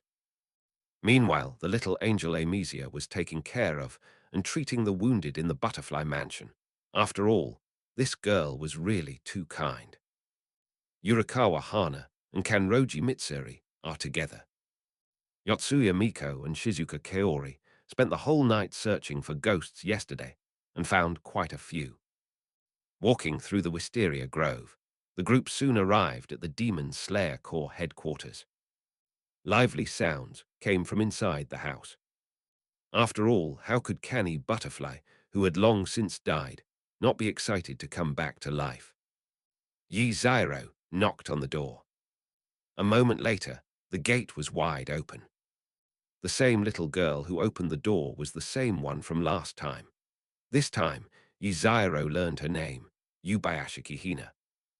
Lord Akatsuki, father and the pillars have arrived. Yes, thank you for your hard work, Hina. Yi Zyro walked in as he spoke, and of course, he didn't forget to pat the little girl's head. Erika and Liliana followed closely behind. Yi Zyro walked into the courtyard. The noise subsided, and everyone's eyes turned to Yi Zyro.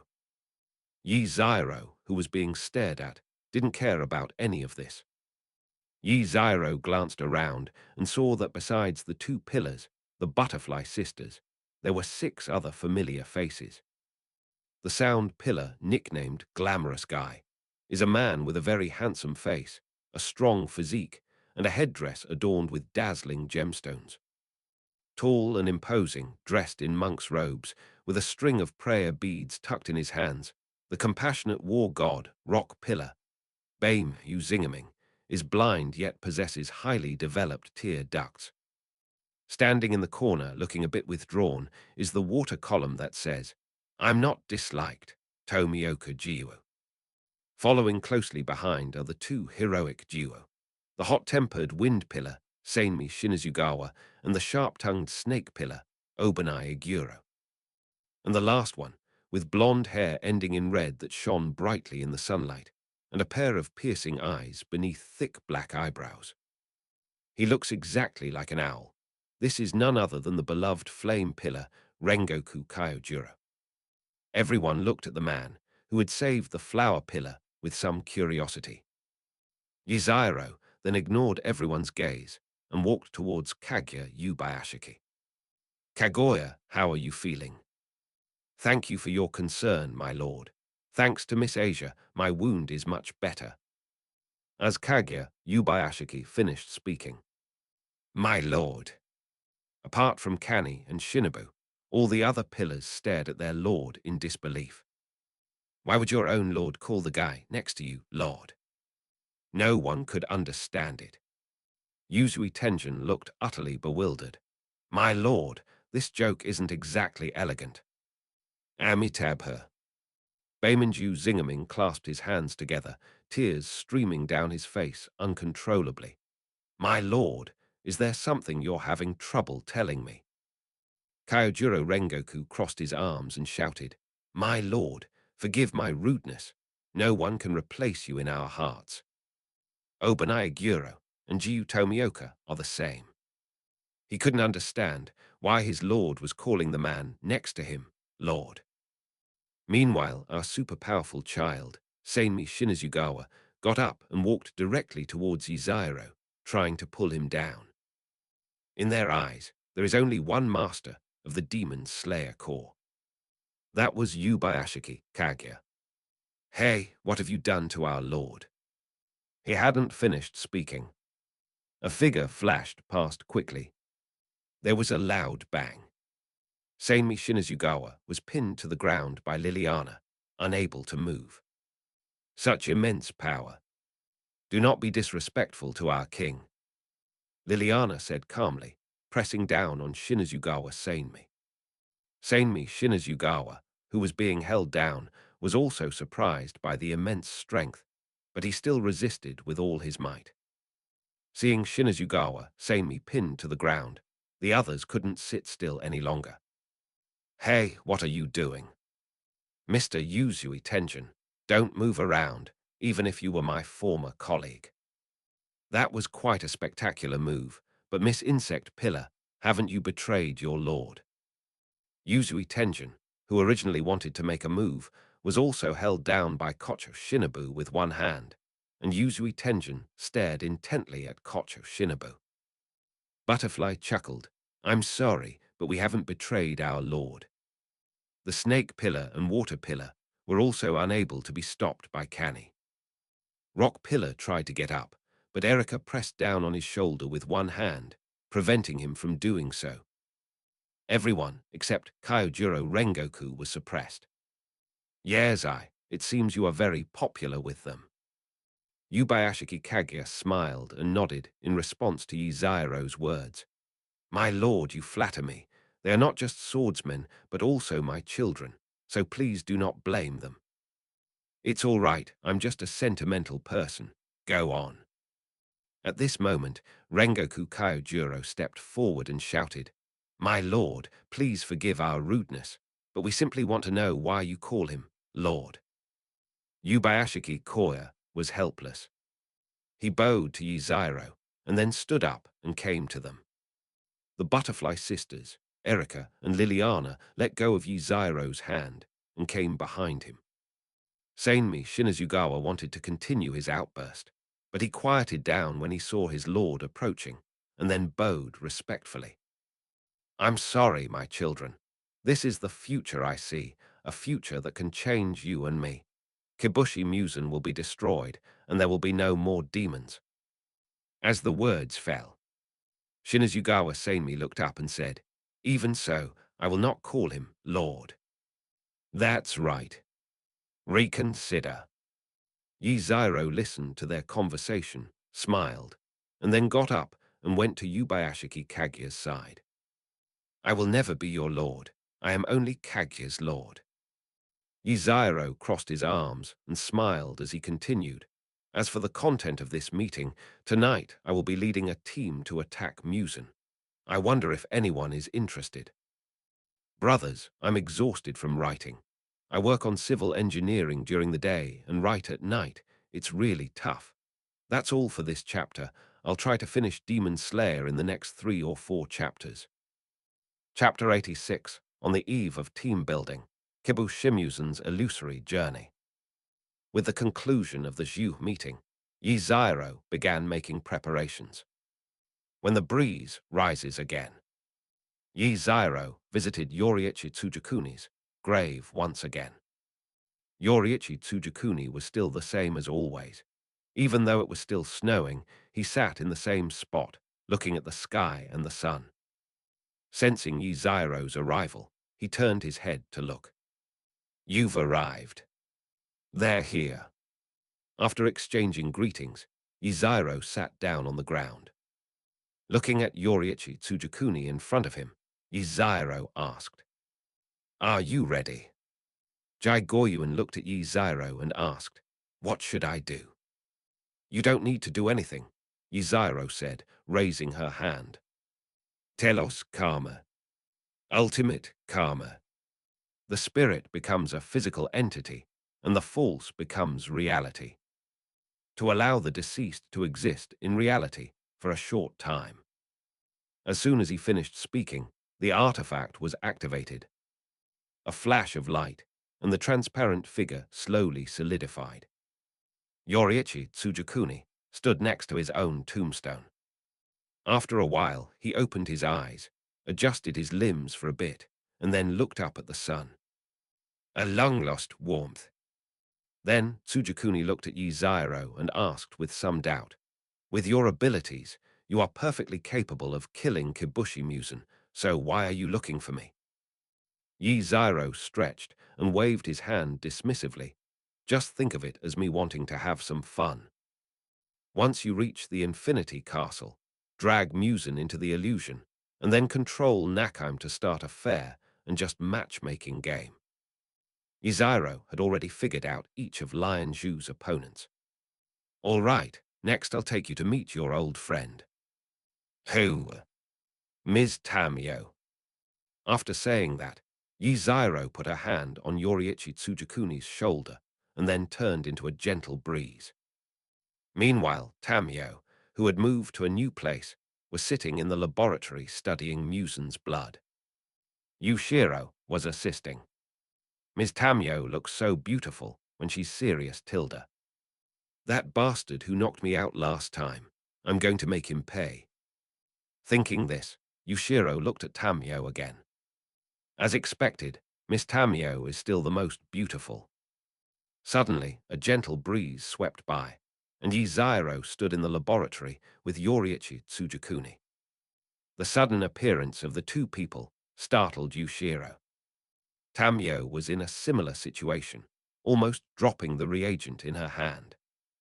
Yushiro, realizing what was happening, stepped in front of the two and said, "Don't even think about attacking Lady Tamio." To be honest, Yushiro truly loved Tamio. When Tamio saw Yoriichi Tsujikuni, her brain went blank for a minute before restarting and reconnecting. She patted Yushiro's arm. "All right, Yushiro, don't worry, they're not the enemy. But this guy." "Don't worry, Yushiro, nothing will happen." Yushiro was relieved, but he still watched Yuziro and the other person warily. After all, if it weren't for this person, he and Miss Tamio wouldn't have moved. Tamio looked at Yoriichi Tsujikuni, and her mood improved as well, since Yoriichi Tsujikuni was a nemesis to Musen Kibutsuji. So this lousy boss is going to be gone. Tamio looked at Yoriichi Tsujikuni and spoke slowly. "Master Yoriichi, it's been a long time. What brings you here?" "It's been a long time, Tamio. Thanks to her, I've been able to live a short time in this world." Tamio and Yoriichi Tsujikuni then began chatting idly. At this moment, Yuziro spoke up. "All right, Miss Tamio, I'm entrusting Yoriichi Tsujikuni to you. After tonight, Musen Kibutsuji will cease to exist." Aye. Time passed, and soon it was night. Inside the infinite city, the pain from his wounds made Musen Kibutsuji extremely irritable, as if he were on his period. "Damn Yoriichi Tsujikuni, it hurts so much." While enduring the pain, Kibushi Musen cursed Yoriichi Tsujikuni, as if doing so would make him feel a little better. After eating the last person, Kibushi Musen's condition recovered somewhat. At least he was no longer as weak as before. My subordinates told me that the Demon Slayer Corps might be planning something big soon. It's impossible for us to have a team-building event in Infinite City. Thinking this, Musen Kibutsugu got up and headed to the laboratory, as he still needed to deal with his wounds. It hurts too much, after all. Suddenly, a gust of wind blew by. "Okay. Wind. My infinite castle is underground." Suddenly, she seemed to sense something. A sense of oppression came from a life form of a higher level than herself. "Wrong. Who?" Kibutsu Musen turned around abruptly, and what came into view was a pair of scarlet eyes. The next second, Musen Kibutsuji collapsed to the ground. His Tilda, the female version of the scumbag boss, still has her charm. Yuziro stroked his chin and sized up the scumbag boss in front of him. Apart from the obvious scars on his neck and chest, he actually looked quite good. But even if it looks nice, I would never want it. Then immerse yourself in the illusion I've woven for you. At this moment, in Kibushi Musen's illusion, Musen Kibutsuji turned around and saw Yoriichi Tsujikuni charging towards him with his Demon Slayer mark and transparent world activated, wielding a crimson sword. He was still saying it. "Musen, what do you take life for?" "Aye." Kibushi Musen froze on the spot. "Even if I weren't in the Infinity Castle, you would still be able to find me. It's like a lingering ghost, isn't it?" Before Kibushi Musen could react, he was sliced into thin pieces by Tsujikuni Enishi. Holy crap! Kibushi Musen was instantly awakened. She stood in the Kamado family compound, surrounded by the corpses of Kamado family members, holding Kamado Nezuko in her hand, while Kamado Tanjiro stared at her angrily. The moment I saw Tanjiro. Kibushi Musen was startled again, but quickly realized that he didn't have a ponytail, wasn't tall enough, and didn't have a knicker-in blade. Hey, damn, I was almost scared. Kid, let me vent. Just as I was about to walk over, my shoulder was pressed down again, and a familiar voice came from behind me. Musen, what do you take life for? Click tilde. It's gone again. A ghost. Kibushi Musen sat up abruptly from the bed, her head covered in sweat and her body trembling with fear. She then touched her neck. The feeling of being killed twice was not an illusion. Did he die again? Wait, it's alive again. However, Musen Kibutsuji quickly realized, wait, where am I? At that moment, the door to the room was opened. Jai Goyensheng walked in carrying a bowl of chicken soup. Madam is awake. You must be tired. How? Kibutsu Musen was dumbfounded. What was going on? Just then, the baby next to her cried, and she instinctively picked it up. Madam, the child is hungry. Oh, tilde. Kibushi Musen subconsciously prepared to breastfeed, but then paused. What on earth is going on here? At that moment, the door was kicked open again. Yoriichi Tsujikuni stared at him with a gloomy expression, holding his Nikarin blade. That inherently evil Musen dared to deceive my beloved brother. Give me your damn. Chapter 87, Excellent Matching Mechanism. Seeing that Kibutsu Musen was trapped in an illusion, Iziro also arranged many scenarios for her. All done. Now it's time to control Nakheim and start the thrilling ranked matches. Iziro muttered to himself as he quickly locked onto Naruto. In an instant, Iziro arrived in front of Nakheim. Nakheim sensed danger and was about to make a move when she saw a pair of red eyes. Before Nakheim could react, she was subdued. Then let's begin the thrilling matchmaking game. As she spoke, the controlled Nakheim plucked the strings of her harp. Demon Slayer Corps Headquarters. Didn't that guy say he'd go fight Musen tonight? Where is he? Is he scared? What an unglamorous fellow. Everyone, don't worry. We must trust our Lord. Amitabha. Just as the pillars were getting impatient, their feet suddenly gave way, and they found themselves inside the infinite castle, where they began to fall. The Zhu family. Yoriichi, Tamio, and Yushiro all fell in the same way. Even Yi Ziro's retinue was teleported to Yi Ziro's side. Matching has begun. Upper Moon 1, Kokoshibo, was kneeling in a room, and he too sensed that something was wrong. Then Nakheim opened a door.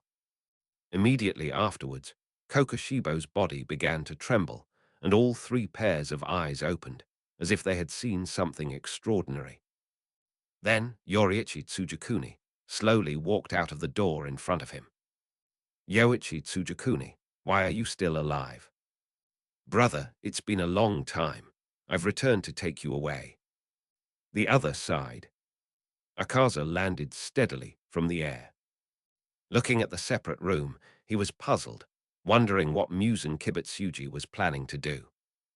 The next second, an owl came into the room through the door and stood right in front of Akaza. This is Kyojuro, Rengoku. Akaza looked at Rengoku Kyojuro as if he had seen some rare treasure. Although his battle aura, honed through countless trials, was still somewhat immature, it was close to reaching the highest level. I never expected Musen to give me such a big surprise. Hey, what's your name? Flame Pillar, Kyojuro Rengoku. When Akaza asked him, Rengoku Kyojuro gave his name. My name is Akaza. Akaza extended his hand to Kyojuro Rengoku, saying, Kyojuro, how about joining us and becoming a demon? Of course not. Kyojuro Rengoku gave his answer, casually drawing his Nikarin blade from his waist and preparing for battle. The scene shifts to Upper Moon 3's room. Half-heavenly dog trembled and hid on the roof beam, shaking. How terrifying, how terrifying. What does Lord Musen need me to do this time? Why can't it be handed over to someone else? Half a day ago, the dog spoke in a trembling voice, his whole body shaking. He looked down from the roof. A large gate appeared. What is Nakheim-san doing now? How scary. During the conversation, Yotsuya Miko, Yurikawa Hana, and Kanroji Mitsuri came out from the door. Yotsuya Miko looked up and met the gaze of Hantingu. Everyone got their information about the half-heaven dog from Yi Zyro. So the half-heaven dog was dealt with by Gianzi, Zyrohua, and Millie. It's time for a fight. The fourth battlefield. The sound pillar, Tenjin Yuzui, and the wind pillar, Seinmi Shinazugawa, appeared in the room filled with pots. Yuzui Tenjin stroked his chin and complained, "All these teapots are so ugly, not elegant at all." Seinmi Shinazugawa, however, was rather agitated. "Stop discussing these ugly pots. Find Musen and kill him." As the two finished speaking, an angry voice rang out. "Hey, hey, hey, what are you saying? My teapot is so beautiful, are you all blind?" Yuhu also immediately launched into a tirade of profanities. Hearing Yuhu's words, Yusui Tian Yuan waved his hand and said, "It's not fancy, it's not fancy. Can't I even say that?" Seinmi Shinazugawa, "Why say so much? Let's get him." With that, Shinazugawa Seinmi charged straight at him. The fifth battlefield. As the two doors opened, Onino Nakata Daki fell from the sky and landed steadily. At this moment, Daki was dressed as a courtesan. Daki looked around the huge house, not understanding what Musen-sama was going to do.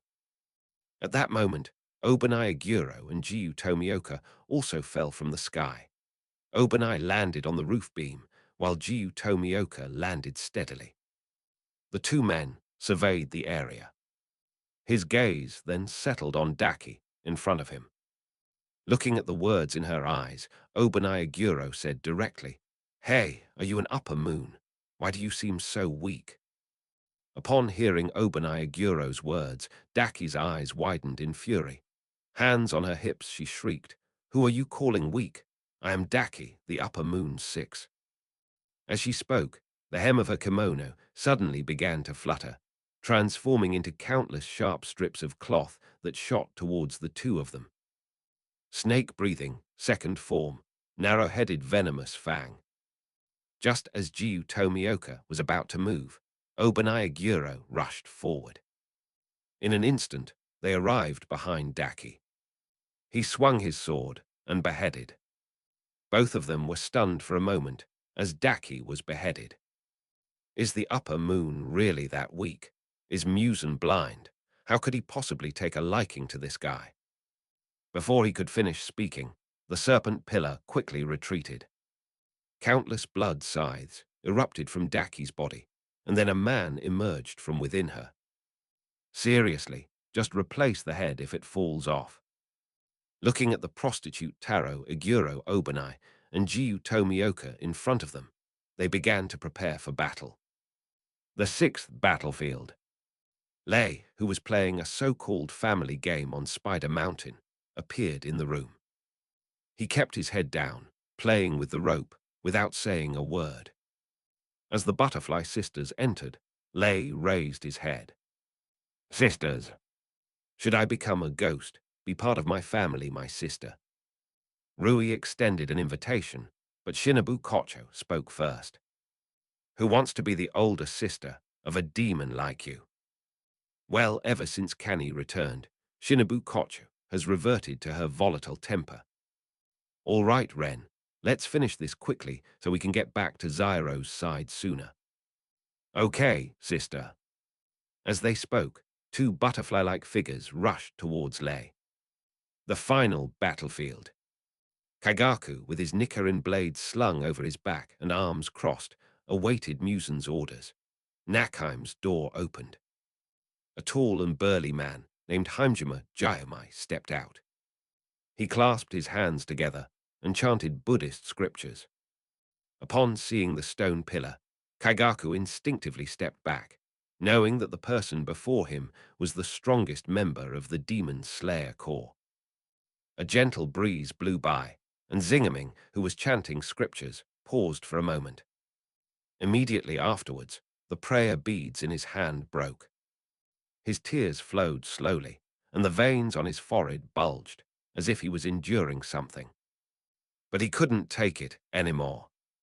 He instantly drew his broadsword and meteor hammer from his waist. Kaigaku, give me back those children's lives. As he spoke, an armed helicopter crashed into Kaigaku. Yuziro just told Xingming about Kai Yue's life through the wind. Chapter 88 End. Just after their respective battlefields began, on Yuziro's side.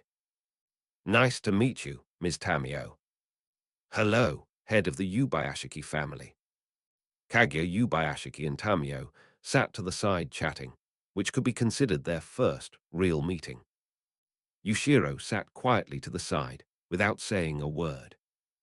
After all, he was beaten up by Erika and Liliana for speaking rudely to Yuziro, and because he was a ghost, the two of them did not hold back. Tamio and Kaguya Yubayashiki were chatting when their eyes turned to Muzan Kibushi beside them. Tamio's eyes revealed hatred, as if she wished she could eat his flesh and sleep on his skin, while Yubayashiki Kaguya's eyes revealed an expression of finally being over. Done. Yuziro clapped his hands, and 7 screens appeared in front of him. These are the situations of everyone in the battlefield division. That's really amazing. Yes, I hope my children won't get hurt. Kaguya Yubayashiki and the other man looked at the screen and sighed. Yuziro took out a food tablecloth and started watching the live broadcast. Comfortable.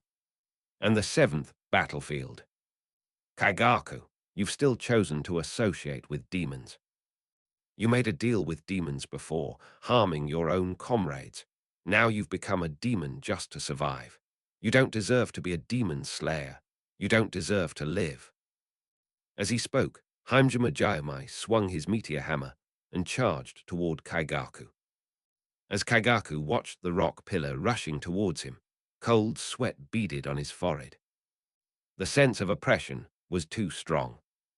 The man who used to beat ghosts with his bare hands until dawn is now bringing the dead to seek revenge. But, what did I do wrong? You abandoned me first. I just want to live just like now. Kaigaku's body trembled, but he kept talking. Holding a knife made from his own flesh and blood, he stared intently at the armed helicopter charging towards him. Breathing of thunder, 4th form Far Thunder. Kaigaku, his body crackling with lightning as he swung his sword at Hajime Jayamai, who was charging toward him. Although I can't see it, I can still feel it. The 3rd form of the rock breath, the skin of the rock body.